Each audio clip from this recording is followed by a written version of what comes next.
ಹಲವು ವರ್ಷಗಳ ತಮ್ಮ ನಟನಾಗುವ ಕನಸನ್ನ ಹೊತ್ತು ಸ್ಯಾಂಡಲ್ವುಡ್ ಸಿನಿಮಾ ರಂಗಕ್ಕೆ ಭರತ್ ಸಾಗರ್ ಅನ್ನುವಂತಹ ನ್ಯೂ ಕಮರ್ ಕಾಲವೇ ಮೋಸಗಾರ ಅನ್ನುವಂತಹ ಸಿನಿಮಾದ ಮೂಲಕ ಬೆಳ್ಳಿ ಪರದಕ್ಕೆ ಬರೋದಕ್ಕೆ ಸಜ್ಜಾಗಿದ್ದಾರೆ. ಆ ಸ್ವತಃ ಭರತ್ ಸಾಗರ್ ನಮ್ಮ ಬಾಸ್ ಟಿವಿ ಜೊತೆ ಮಾತುಕತೆಗೆ ಸಿಕ್ಕಿದ್ರೆ ನಾನು ಮಾತನಾಡಿಸ್ತೀನಿ. ಬ್ರದರ್ ನಮಸ್ತೆ, ಹೇಗಿದ್ರ? ಚೆನ್ನಾಗಿದ್ದೀನಿ, ಹೇಗಿದ್ದೀರಾ ನೀವು? ನಾನು ಸೂಪರ್ ಆಗಿದ್ದೀನಿ. ಸುಮಾರು ವರ್ಷಗಳ ಕಾಲ, ಸುಮಾರು ವರ್ಷಗಳ ಪ್ರಯತ್ನ, ಫೈನಲಿ ಜೂನ್ 20th ರಿಲೀಸ್ ಆಗ್ತಾ ಇದೆ ಕಾಲವೇ ಮೋಸಗಾರ ಅನ್ನುವಂತಹ ಪರಿಪೂರ್ಣ ನಾಯಕರಾಗಿ ನಟಿಸಿರುವಂತಹ ಸಿನಿಮಾ. ಒಂದ್ ಕಡೆ ಕುತೂಹಲ, ಇನ್ನೊಂದ್ ಕಡೆ ಭಯ, ಇನ್ನೊಂದ್ ಕಡೆ ಗೊಂದಲ, ಜನ ಯಾವ ರೀತಿ ರಿಸೀವ್ ಮಾಡ್ತಾರೆ ಅನ್ನುವಂತಹ ಒಂದಷ್ಟು ಕನ್ಫ್ಯೂಷನ್ಸ್. ಹೇಗಿದೆ ಈ ಒಂದು ಸ್ಟೇಜ್ ಅಂತ? ಈಗ ಒಂದು ಹೀರೋ ಆಗ್ತಿದ್ದೀನಿ ಅಂದಮೇಲೆ ಒಂದು ಎಕ್ಸೈಟ್ಮೆಂಟ್ ಇದ್ದೇ ಇರುತ್ತೆ. ಬಟ್ ಏನಂದ್ರೆ ನಾನು ತುಂಬಾ ಕಷ್ಟಪಟ್ಟೆ ಬಂದಿದ್ದು ಇಂಡಸ್ಟ್ರಿಗೆ. ಈಸಿಯಾಗಿ ಅಂತೂ ಹೀರೋ ಅನ್ನೋದು ಸಿಗಲ್ಲ. ನಾನು ಒಂದು ಆಲ್ಮೋಸ್ಟ್ ಒಂದು 7 to 8 ಇಯರ್ಸ್ ಮೇಲೆ ಆಗೋಯ್ತು ಹೀರೋ ಆಗಬೇಕು ಅಂತ. ಅದಕ್ಕೆ ಆಗ್ತಾನೆ ಇದೀನಿ ಡೆಡಿಕೇಶನು. ಆದ್ರೆ ಇವತ್ತು ಹೊರಗಡೆ ಬಂದಿದೆ ಕಾಲವೇ ಮೋಸಗಾರ. ನಿಜಕ್ಕೂ ತುಂಬಾ ಖುಷಿ ಆಗ್ತಿದೆ. ಖುಷಿ ಜೊತೆಗೆ ಒಂದು ಟೆನ್ಷನ್ ಇದೆ. ಟೆನ್ಷನ್ ಅಂದ್ರೆ ಯಾವ ತರ ಅಂದ್ರೆ ನನ್ನ ಟೆನ್ಷನ್ ನನಗಿಲ್ಲ. ಜನಗಳು ಥಿಯೇಟ್ರಿಗೆ ಬಂದು ಸಿನಿಮಾ ನೋಡಿದ್ರೆ ಸಾಕು ಅನ್ಸ್ಬೋದು, ಅದೇ ಟೆನ್ಷನ್ ಆಗಿರೋದಷ್ಟೇ. ನನ್ನ ಸಿನಿಮಾದಲ್ಲಿ ಏನಿದೆ 100% ನಾನು ಕೊಟ್ಬಿಟ್ಟಿದ್ದೀನಿ. ಜನಗಳು ಕನ್ನಡ ಸಿನಿಮಾನ ಬಂದು ಯಾಕೆ ನೋಡ್ತಿಲ್ಲ ಅನ್ನೋ ಟೆನ್ಷನ್ ಆಗಿದೆ, ಬಿಟ್ರೆ ಇನ್ಯಾವುದೋ ಬೇರೆ ಥರ ಟೆನ್ಷನ್ ಇಲ್ಲ. ನಮ್ಮ ಸಿನಿಮಾ ತುಂಬ ಅದ್ಭುತವಾಗಿ ಬಂದಿದೆ. ಅವರು ಜನಗಳನ್ನ ಕೈ ಹಿಡಿತಾರೆ ಅನ್ನೋ ಕಾನ್ಫಿಡೆನ್ಸೂ ಇದೆ. ಬಟ್ ಅವ್ರಿಗೆ ಸ್ವಲ್ಪ ರೀಚ್ ಮಾಡಿಸ್ಬೇಕು ಅನ್ನೋದೊಂದು ಆಸೆ ಇದೆ. ಇದ್ರ ಮುಖಾಂತರ ಆಗಲಿ ಅಂತ 100% ಅವರು ಕಾಲವೇ ಮೋಸಗಾರ ನೋಡಿ ಇಷ್ಟಪಡ್ತಾರೆ. ಸಾಮಾನ್ಯವಾಗಿ ಕಾಲ ಸರಿ ಇಲ್ಲ ಗುರು, ನಾವೇನ್ ಮಾಡಿದ್ರು ಕೈ ಹಿಡಿತಿಲ್ಲ, ಹಂಗೆ ಹಿಂಗೆ ಅಂತ ಹೇಳ್ಬಿಟ್ಟು ಮಾತಾಡ್ತಾ ಇರ್ತಾರೆ. ಬಟ್ ನಿಮ್ಮ ಟೈಟಲ್ ನಲ್ಲಿ ವಿಭಿನ್ನವಾದಂತಹ ಕಾಲವೇ ಮೋಸಗಾರ ಅನ್ನುವಂತಹ ಒಂದು ವಿಭಿನ್ನವಾದಂತಹ ಟೈಟಲ್ ಇದೆ. ಸೊ ಈ ಒಂದು ಟೈಟಲ್ ಫಿಕ್ಸ್ ಮಾಡೋದಕ್ಕೆ ಏನ್ ಕಾರಣ ಅಂತ? ಕಾಲವೇ ಮೋಸಗಾರ ಅನ್ನೋದು ಟೈಟ್ಲ್ ಇಟ್ಟಿದ್ದೆ ನಮ್ಮ ಸಂಜಯ್ ಎಸ್ ಪುರಾಣಿಕ್ ಡೈರೆಕ್ಟ್ರು. ಸೊ ಇದು ಎಲ್ಲರ ಲೈಫಲ್ಲೂ ಅನ್ವಯ ಆಗುತ್ತೆ. ಕಾಲವೇ ಮೋಸಗಾರ ಅಂದ್ರೆ ಕಾಲು ಎಳಿಯುತ್ತೆ, ಎಲ್ಲರಿಗೂ ಎಳಿಯುತ್ತೆ, ನಿಮಗೆ ಎಳಿಯುತ್ತೆ, ಎಲ್ಲರಿಗೂ ಎಳಿತಾ ಇರುತ್ತೆ. ಸೊ ಈ ಕಾಲವೇ ಮೋಸಗಾರದಲ್ಲಿ ಇವ್ರು ಲವ್ ಅನ್ನೋ ಒಂದು ಕಾನ್ಸೆಪ್ಟ್ ತಗೊಂಡು ಈ ಲವ್ ಅಲ್ಲಿ ಯಾವ ತರ ಕಾಲವೇ ಮೋಸಗಾರ ಆಗತ್ತೆ ಅನ್ನೋದನ್ನ ತಗೊಂಡು ನೀಟಾಗಿ ಇದನ್ನ ಜನಗಳ ಮುಂದೆ ತೋರಿಸಿದ್ದಾರೆ ಈ ಸಿನಿಮಾದ ಮುಖಾಂತರ. ಈ ಸಿನಿಮಾ ನೋಡಿದ್ಮೇಲೆ ಖಂಡಿತವಾಗ್ಲೂ ತುಂಬಾ ಇಷ್ಟಪಡ್ತಾರೆ.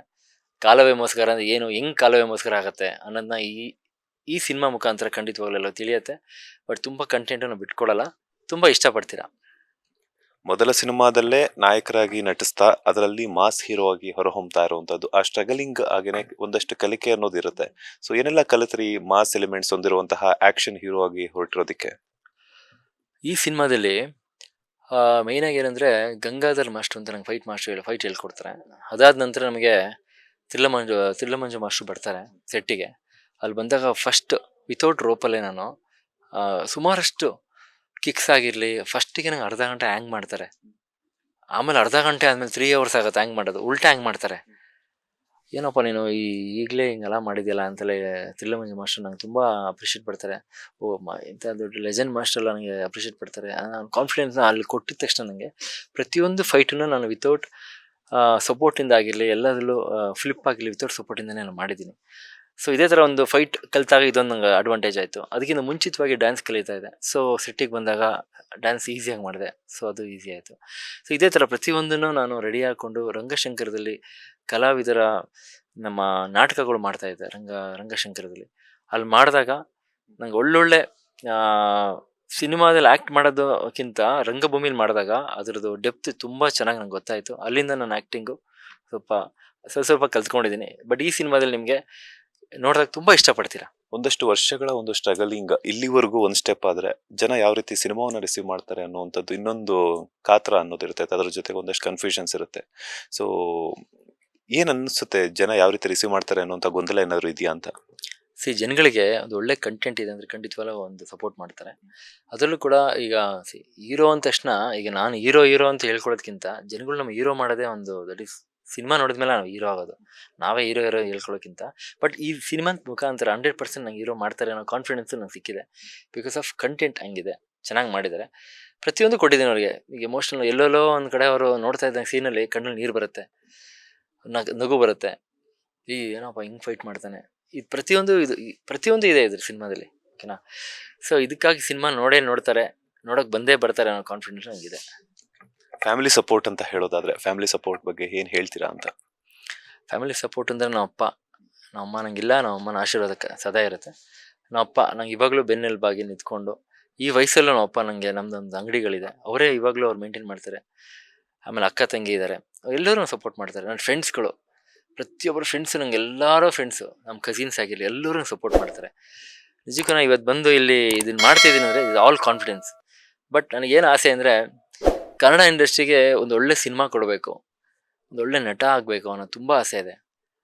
ಆ ಆಸೆ ಇವತ್ತಿನ ದಿನ ನೆರವೇರಿತು ಅಂತ ಅನ್ನಿಸ್ತು. ಕಾಲವೇ ಮೋಸ್ಕರ ಸಿನಿಮಾ ರಿಲೀಸ್ ಆದಾಗ ನಂಗೆ ಅವತ್ತು ಸಾರ್ಥಕ ಆಗುತ್ತೆ. ನಾನು ಸಿನಿಮಾ ಮಾಡಿದ್ದೀನಿ, ಅವಾಗ 100% ಹೇಳ್ತೀನಿ ಜನಗಳು ಇಷ್ಟಪಟ್ಟೇ ಪಡ್ತಾರೆ. ನಾನು ಗ್ಯಾರಂಟಿ ಮಾಡ್ತೀನಿ ಅದಕ್ಕೆ. ಅಪ್ಪ ತುಂಬಾ ಬೆನ್ನೆಲುಬಾಗಿ ಬ್ಯಾಕ್ ಬೋನ್ ಆಗಿ ಸಪೋರ್ಟ್ ಮಾಡ್ತಾರೆ ಅಂತ ಹೇಳಿದ್ರಿ. ಫಾದರ್ಸ್ ಡೇ ಕೂಡ ಬರ್ತಾ ಇದೆ, ಸಿನಿಮಾವನ್ನೇ ಗಿಫ್ಟ್ ಆಗಿ ಕೊಡ್ತೀರಾ ಅಂತ? ಖಂಡಿತ ಫಾದರ್ಸ್ ಡೇ ದಿನನೇ ಮೋಸ್ಟ್ಲಿ ಸಿನಿಮಾ ರಿಲೀಸ್ ಆಗುವ ಸಾಧ್ಯತೆ ಇದೆ. ಸೊ 100% ಅವ್ರಿಗೆ ಒಂದು ಗಿಫ್ಟ್ ಆಗೇ ಇದು ಬರುತ್ತೆ. ಅವರು ಹೆಮ್ಮೆ ಆಗುತ್ತೆ. ಅವ್ರಿಗೂ ನಾನು ಕರ್ಕೊಂಬರ್ಬೇಕು, ಥಿಯೇಟ್ರ್ ಕರ್ಕೊಂಡು. ಅವ್ರನ್ನ ಇನ್ನೂ ನೋಡಿಲ್ಲ, ನಾನು ಸಿನಿಮಾ ನೋಡಿಲ್ಲ.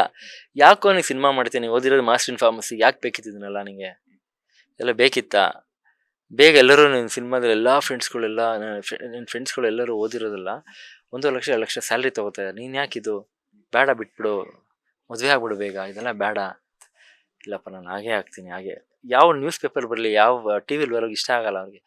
ಈಗೀಗೆ ನಂಬ್ಕೊಂಡು ಬಂದ್ರೆ, ಈಗ ಸಿನಿಮಾ ರಿಲೀಸ್ ಅಂದಮೇಲೆ ಸ್ವಲ್ಪ ಅವ್ರಿಗೆ ಏನೋ ಮಾಡ್ತಾ ಏನೇನೋ, ಇವಾಗ ಅವ್ರಿಗೆ ಇಷ್ಟ ಆಗಿದೆ. 100% ಅವ್ರಿಗೆ ಅವತ್ತಿನ ದಿನ ಗಿಫ್ಟ್ ಆಗೇ ಇರ್ತದೆ ಫಾದರ್ಸ್ ಡೇ ದಿನ. ಭರತ್ ಸಾಗರ್ ಅವರು ಯಾವ ಏಜ್ಗೆ ನಟನಾಗ್ಬೇಕು ಅನ್ನುವಂಥ ಆಸೆಯನ್ನ ಕಂಡ್ರಿ, ಅದಾದ ನಂತರ ನಟ ಆಗಿಲ್ಲ ಅಂತಂದ್ರೆ ಯಾವ ಪ್ರೊಫೆಷನ್ ಚೂಸ್ ಮಾಡ್ಕೊಳ್ತಿದ್ರಿ ಅಂತ? ಒಂದು ಆಕ್ಚುಲಿ ಬಂದು ನಾನು ಒಂದು 5ನೇ ಕ್ಲಾಸ್ ಇರ್ಬೋದು, ಅವಾಗ ಶಂಕರಣ್ಣನ ಸಿನಿಮಾ ನೋಡ್ತಿದ್ದೆ, XP ಸಂಗ್ಲನ್ ಸಿನಿಮಾ. ಅದು ಬಿಟ್ಟರೆ ನಂಗೆ ಯಾವ ಸಿನಿಮಾನೂ ಗೊತ್ತಿಲ್ಲ, ಅದೇ ಸಿನಿಮಾ ನೋಡ್ತಿದ್ದೆ. ಒಂದು ಸುಮ್ಮನೆ ಹಾಕೊಂಡು VCR ಅದೆಲ್ಲ ಇರ್ತಲ್ಲ, ಹಾಕೊಂಡು ನೋಡೋದು, ಇದನ್ನೇ ಮಾಡ್ತಾ ಇದ್ದೆ. ಅದು ನೋಡಿದಾಗಲೇ ನಂಗೆ ತುಂಬ ಒಂಥರ ಏನೋ ಒಂದು ಇನ್ಸ್ಪಿರೇಷನ್, ಇವ್ರು ನೋಡಬೇಕು ಶಂಕರಣ್ಣ ಹತ್ರ ಹೋಗ್ಬೇಕು ಅನ್ನೋದೆಲ್ಲ ಆಸೆ ಆಗ್ತಿತ್ತು.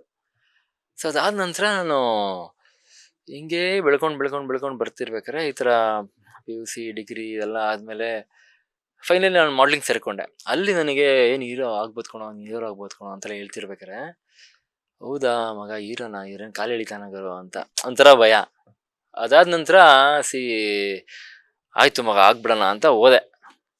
ಒಂದು ಮಾಡ್ಲಿಂಗ್ ಮಾಡ್ತಾರೆ, ಮಾಡ್ಲಿಂಗಲ್ಲಿ ಹೋಗ್ತಾ ಇರ್ಬೇಕಾದ್ರೆ ಒಂದು ಸಣ್ಣ ಯಾರೋ ಒಬ್ರು ಕರೀತಾರೆ, ಬಾಪ ನಾಳೆ ನೀನು ಸಿನಿಮಾ ಶೂಟಿಂಗ್ ಬಾ ಅಂತಾರೆ. ಆ ಶೂಟಿಂಗ್ ಹೋದಾಗ ನೋಡಿದ್ರೆ ನಾನು ಹೀರೋ ಕರೀತಾರೆ ಅಂತ ಅಂದ್ಕೊಂಡು ಹೋದ್ರೆ ಅದು ಹೀರೋ ಅಲ್ಲ, ಆರ್ಟಿಸ್ಟ್, ಬ್ಯಾಕ್ ಆರ್ಟಿಸ್ಟ್, ನಿಂತ್ಕೊಂಡು ಓಡಾಡೋದು ಹಿಂಗೆ, ಈ ಥರದೊಂದು ಸಣ್ಣ ಕ್ಯಾರೆಕ್ಟ್ರಿಂದ ಸ್ಟಾರ್ಟ್ ಮಾಡಿದೆ ಜರ್ನಿನ. ಸಣ್ಣ ಪಾತ್ರ ಮಾಡ್ಕೊಂಡು ಬಂದೆ. ಅಲ್ಲಿ ನನಗೆ ಅಚ್ಯುತ್ ರಾವ್ ಅವರು ಹೇಳ್ತಾರೆ ಅಲ್ಲವತ್ತು, ಅವ್ರಿಗೆ ನೆನಪಿದೆಯಲ್ಲ ಗೊತ್ತಿಲ್ಲ, ಇಲ್ಲೆಲ್ಲ ಯಾಕಪ್ಪ ಬರೋಕೆ ಹೋಗ್ತಿಲ್ಲ, ನೀನು ಆ್ಯಕ್ಟಿಂಗ್ ಕಲ್ತ್ಕೊಂಡು ನೀನು ಒಳ್ಳೆ ಆ್ಯಕ್ಟ್ರ್ ಆಗೋ, ನೋಡೋಕೆ ಚೆನ್ನಾಗಿದೆ, ಯಾಕೆ ಇಲ್ಲೆಲ್ಲ ಬರ್ತೀಯಾ ಅಂತ ಹೇಳಿದಾಗ ನಾನು ಅವತ್ತಿಂದ ಆ ಜರ್ನಿನ ಸ್ಟಾರ್ಟ್ ಮಾಡ್ತೀನಿ. ಸಣ್ಣದಾಗಿ ನಾನು ಪ್ರತಿಯೊಂದನ್ನು ಕಲ್ತ್ಕೊಂಡ್ಬರ್ತೀನಿ, ಪ್ರತಿಯೊಂದು ಇಂಡಸ್ಟ್ರಿ ಏನು ಅಂತ ನೀಟಾಗಿ ತಿಳ್ಕೊಂಬಿಟ್ಟಿದ್ದೀನಿ. ಒಬ್ರನ್ನ ನೋಡಿದಾಗ, ಈಗ ಫ್ರೆಂಡ್ಸ್ ಎಲ್ಲ ನೋಡಿದಾಗ, ಇವಾಗ ಹೀರೋ ಆಗ್ಬಿಟ್ಟಿಲ್ಲ ಏನು ಅಂತ.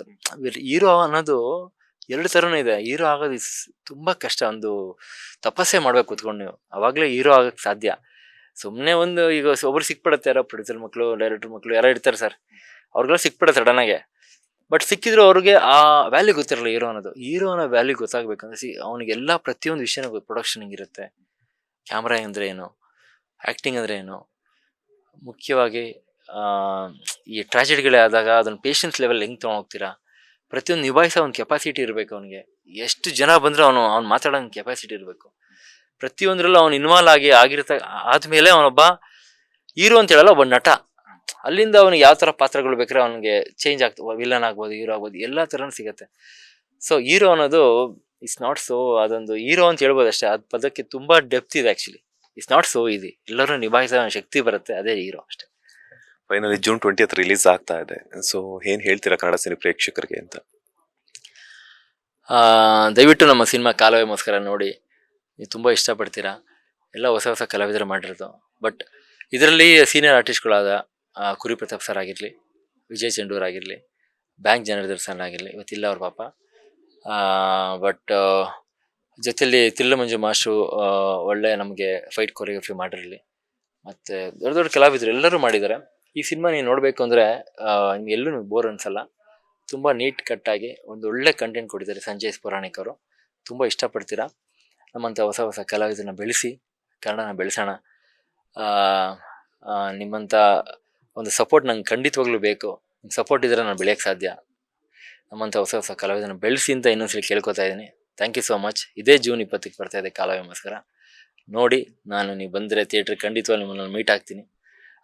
ನನ್ನ ಬಗ್ಗೆ ಏನಾದರೂ ನಿಮಗೆ ಸರಿ ಮಾಡಿಲ್ಲ, ಇಲ್ಲಿ ಚೆನ್ನಾಗಿ ಮಾಡಿಲ್ಲ ಸರ್, ಇಲ್ಲಿ ಚೆನ್ನಾಗಿ ಮಾಡಿದ್ದೀರಾ ಅಂತ ಹೇಳಿದ್ರೆ ತಿದ್ಕೋತೀನಿ, ಖಂಡಿತವಾಗ್ಲೂ ನಾನು ಮಾಡ್ತೀನಿ. Thank you so much. Thank you so much. ಇಷ್ಟೊತ್ತು ನಮ್ಮ ಬಾಸ್ ಟಿವಿ ಜೊತೆ ಒಂದಷ್ಟು ಮಾಹಿತಿಯನ್ನು ಹಂಚ್ಕೊಂಡಿದ್ದಕ್ಕೆ ಒಳ್ಳೆಯದಾಗಲಿ. All the best. Thank you sir, thank you so much. ಇದಾಗಿತ್ತು ಯುವ ನಟ ಭರತ್ ಸಾಗರ್ ಅವರ ಮಾತು. ಕ್ಯಾಮರಾ ಪರ್ಸನ್ ರವಿಚಂದ್ರ ಜೊತೆ Manjunath Srinivas, boss TV Kannada, Bengaluru. Latest ಹಾಗೂ ಇಂಟ್ರೆಸ್ಟಿಂಗ್ ಸುದ್ದಿಗಳಿಗಾಗಿ ಬಾಸ್ ಟಿವಿ ಕನ್ನಡ ಚಾನೆಲ್ನ ಸಬ್ಸ್ಕ್ರೈಬ್ ಮಾಡಿ. ಹಾಗೆಯೇ ಬೆಲ್ ಐಕಾನ್ ಪ್ರೆಸ್ ಮಾಡಿ. ಇದರ ಜೊತೆಗೆ ಫೇಸ್ಬುಕ್, ಇನ್ಸ್ಟಾಗ್ರಾಮ್, ಎಕ್ಸ್ ನಲ್ಲೂ ಮಿಸ್ ಮಾಡದೆ ಫಾಲೋ ಮಾಡಿ.